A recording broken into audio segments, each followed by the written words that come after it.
Hi friends, what's up? It's Jamie here. Welcome back to another video. Sorry that the lighting is kind of it's like raining outside and it's pretty overcast, so unfortunately this is the lighting we are working with, so sorry about that. Anyway, so about 3 weeks ago at this point, I made a video where I talked about short form versus long form storytelling, primarily in television, but also a little bit in film. I talked about the purpose of filler episodes and good filler versus bad filler. And in that video, I basically mentioned that that was gonna be like the first video in like this little mini series that I'm doing where I just talk about like writing stuff. Because in case you're new here, hi, I am a playwriting and screenwriting major, so I pretty much live and breathe dramatic writing like all the time. And though I definitely don't consider myself to be like any sort of authority on dramatic writing, I would say that my last 4 years of college give me at least some credibility when it comes to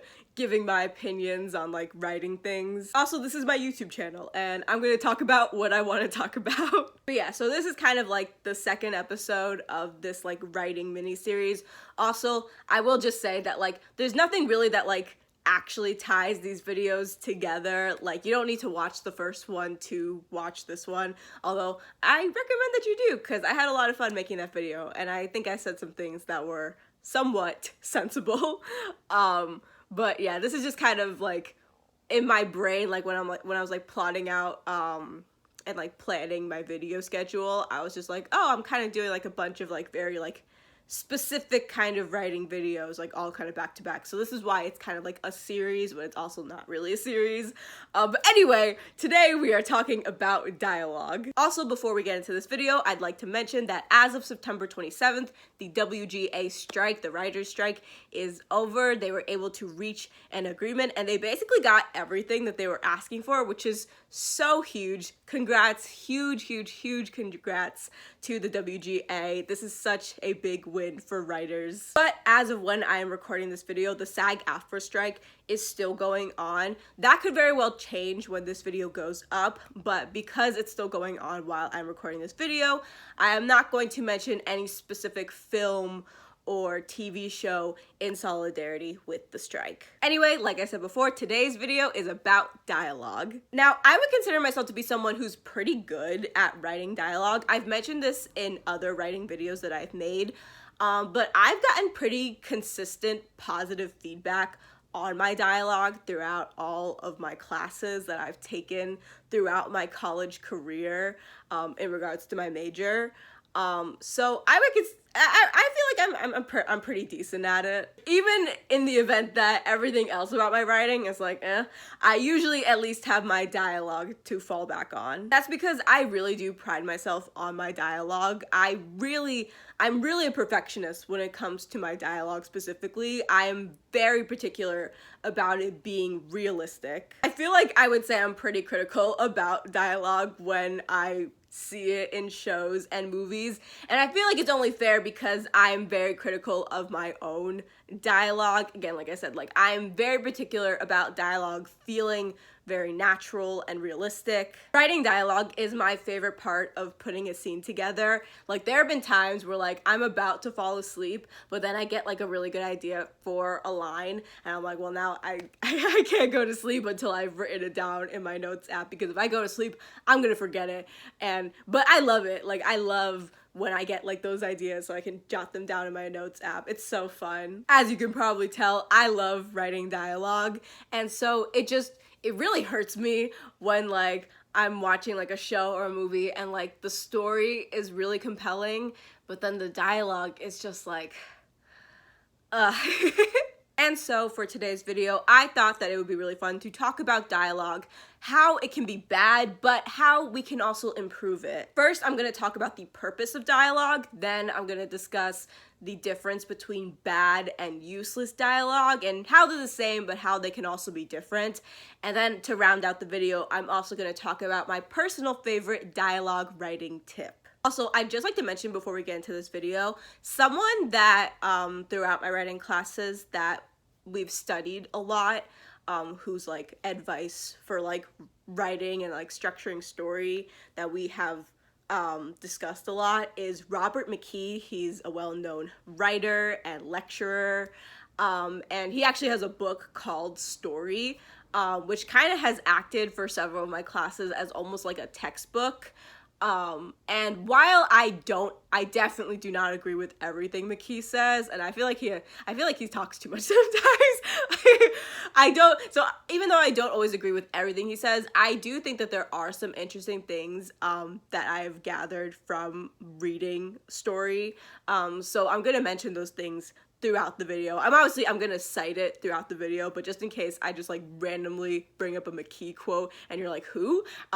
That's who that is. Now, without further ado, let's get into the video. So this past semester, I have been taking a class where essentially the purpose of the class is to break down the anatomy of a scene from a writing standpoint, from a directing standpoint, all of that. It's actually one of my favorite classes that I have taken for my major. I feel like I've just learned so much about scene structure. Anyway, because dialogue is an important part of scene structure, we basically had an entire class period where we were just talking about dialogue and the purpose that it serves in the scene. So what is the purpose of dialogue? This may seem obvious, but there are two primary types of dialogue. There's expositional dialogue, which provides story information, and then this one doesn't really have a proper name. I've just been calling it conflict dialogue. There's conflict dialogue, which is dialogue that serves the conflict in the scene. The way that my professor put it is that scenes are like battles. Even scenes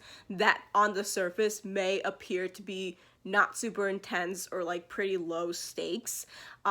And so like battles, scenes require conflict, and a scene that doesn't have a conflict is usually purely expositional. For each scene, you need to establish the terms of conflict. There's one character who wants something, and then there's another character or force who opposes them. The resolution of the conflict, also known as the obligatory moment, is when the battle is over and it is clear who has won. It's clear which character has gotten what they wanted. There are definitely times when none of the characters have gotten what they wanted in the conflict, but for the most part, there's usually at least one character who gets what they want. The conflict of a scene progresses through beats, which are shifting moments of human behavior.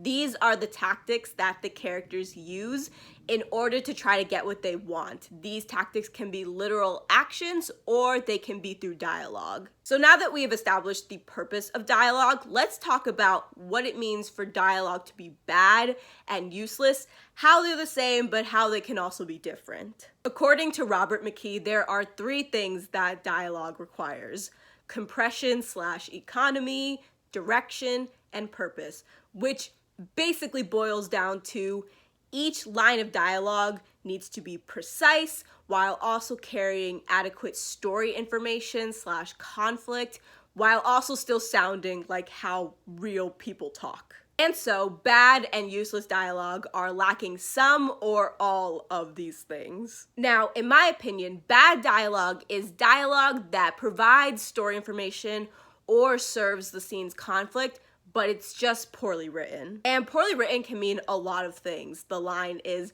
unnatural, it's wordy, it's not an accurate reflection of how real people talk, it's cringy, etc., etc. I feel like I should also make it a point that there is a difference when you write a line that feels unnatural or wordy or cringy because that's a specific character choice, versus when that was done unintentionally. Bad dialogue can also be exposition dumping. Most writers will tell you that expositional dialogue should be used sparingly. Obviously, that doesn't mean that you can't ever have expositional dialogue. It just means that generally, you should really show exposition instead of telling it through your characters, having them spout facts that they really already should know. Again, you really need to be very intentional with your expositional dialogue. Like McKee was saying, it needs to be concise and purposeful when you do it. And then we have useless dialogue. This is dialogue that is purely fluff. It's filler dialogue, essentially. It doesn't provide story information. It doesn't serve the scene's conflict. Oftentimes, filler, useless dialogue comes in the form of basically just repeating a sentiment, repeating information that's already been established. I feel like it really depends on the writer when it comes to how much filler dialogue in a scene they consider to be acceptable, because personally I feel like it's okay when it's a little bit, when it's not super heavy-handed, especially because sometimes it could be a little funny moment, or sometimes you need buffer words. Like I'm not super like strict about it, but I know, like, I've had professors who are like, if the line isn't serving any purpose, get rid of it, cut it. Though I do think there is a general consensus that filler dialogue should not make up the bulk of a scene, because then otherwise the scene itself will essentially become filler. It'll be like, what's the purpose of this? Why are we seeing this? So while I do think that there is a difference between bad and useless dialogue, sometimes dialogue can be both, and it is very unfortunate when that happens, because then you just have to hear this terrible line that doesn't even serve any kind of purpose, and it's always those lines where you just feel so sorry for the actor who has to say it. You're just like, oh my god, I'm so sorry. I hope that they're paying you enough to say that line, Jesus. And like, listen, I get it. Writing dialogue can be tricky. I was not always good at writing dialogue. It took years of practice. But it's also like really unfortunate when you have like particularly white male writers who have had like decades long careers and their dialogue is just like, woof. Particularly when they're trying to write dialogue for any character demographic that isn't a white man. It's like, ugh, yikes. All that aside, dialogue can be difficult to write for newbies and experienced writers alike. You want your dialogue to sound realistic, but it's also important that your dialogue either conveys story information or conflict, which are not things that we have to consider when we are having conversations in real life. To quote McKee, this is from McKee's book Story from chapter 18, "Real conversation is full of awkward pauses, poor word choices and phrasing, non sequiturs, pointless repetitions. It seldom makes a point or achieves closure.